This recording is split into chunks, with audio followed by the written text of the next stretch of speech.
Sometimes, a single act of kindness can echo farther than you ever imagined. For 17-year-old Caleb Jenkins, it began with nothing more than an overgrown lawn, and ended with an unexpected visitor at his door, a man whose arrival would change his family's future forever. The morning sun bled softly through the haze above Ashfield Heights, a worn-down neighborhood that had seen better days. Cracked sidewalks, rusted mailboxes, and dreams long buried under overdue bills and silent goodbyes. Caleb Jenkins, 17, pushed his old lawn mower down the uneven pavement, the motor sputtering like it shared his exhaustion. His mother worked double shifts at the diner. His little sister, Lila, still believed good things happen to good people. Caleb wasn't so sure anymore. Across the street stood a small, fading house with a hand-carved sign that read Thomas A. Hollis, U.S. Army Veteran. The yard was wild with weeds, the grass knee-high. Caleb had seen the old man sitting on his porch every afternoon, a quiet silhouette wrapped in faded camouflage. Today, Caleb stopped. "Morning, sir," he called, nervously adjusting the mower handle. "Mind if I take care of your lawn?" "No charge. Just trying to help out."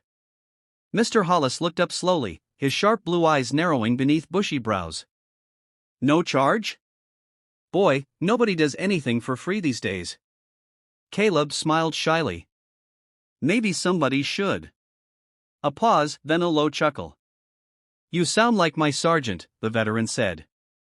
"All right, go on. Let's see what you've got." As the mower roared to life, Caleb worked through the thick grass while the old man watched silently.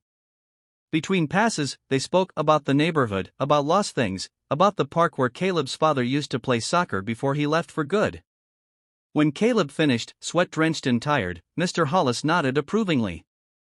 "You did good, son. Reminds me there's still some fight left in this place." He shuffled inside and returned with a small, folded American flag, old, but carefully kept. "This was from my unit," the veteran said softly. "Keep it. Remind yourself that courage doesn't need medals, just heart." Caleb hesitated. "I can't take this." "Consider it a loan," Mr. Hollis interrupted, his tone firm but kind. "Someday, you'll understand why." That night, Caleb hung the flag on his bedroom wall.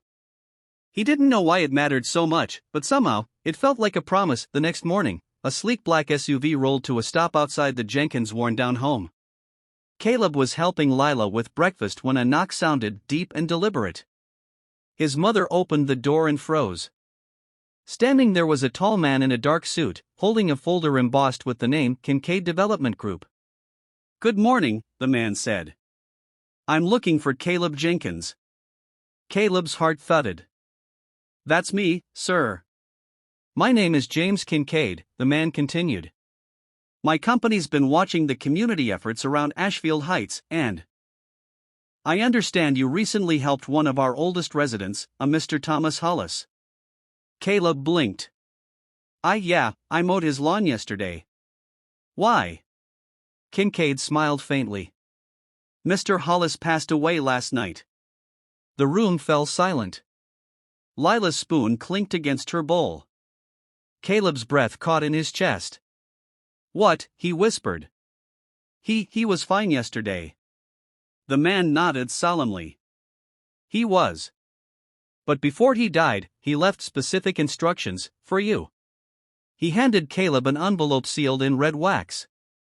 Inside was a handwritten note. "To Caleb Jenkins, the boy who reminded me what kindness looks like. You asked if people care enough to fight for something. Now's your chance. Don't let Ashfield Park fall. It's worth more than they'll ever see. I've left you something to help." At the bottom of the envelope was a key and a deed for Ashfield Park itself. Caleb stared in disbelief. He owned the park? Kincaid nodded.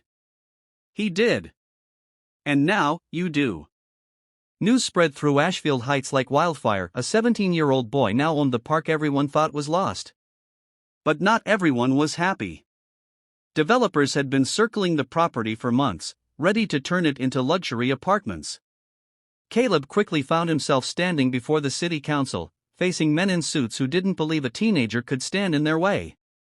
Kincaid, the same man who delivered the letter, sat among them. But now his tone was colder, businesslike. "Young man, I represent investors who could revitalize this neighborhood. Think carefully before you throw that away." Caleb rose to his feet. "You call it revitalizing," he said, his voice trembling but clear. "But what you really mean is erasing us.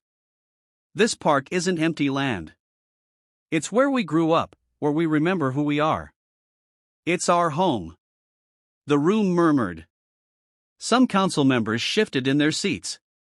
Then, unexpectedly, a familiar voice called out from the back, Marcus Willis, Caleb's quiet neighbor, holding up a petition.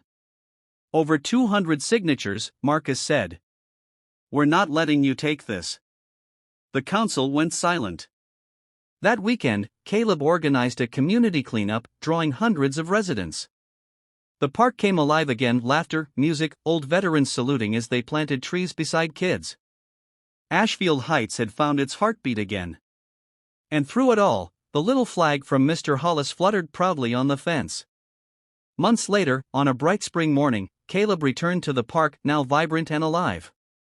Children played on rebuilt swings, the community garden thrived, and laughter filled the air. As he stood beneath the oak tree where he once felt hopeless, a familiar black SUV pulled up. Out stepped James Kincaid, the developer who once tried to buy the land. "I see you didn't take my offer," Kincaid said, half smiling. Caleb crossed his arms. "Guess not." The man sighed, glancing around the park. "You know, this used to be my father's favorite spot when he served with Thomas Hollis. They were in the same unit. He wanted me to restore this place, not erase it." Caleb blinked in surprise. "Wait, you knew Mr. Hollis?"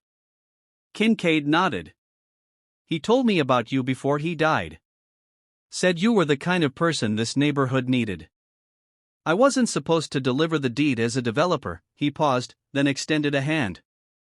"I was supposed to deliver it as his godson." Caleb froze. The mystery unraveled. Hollis had planned this all along.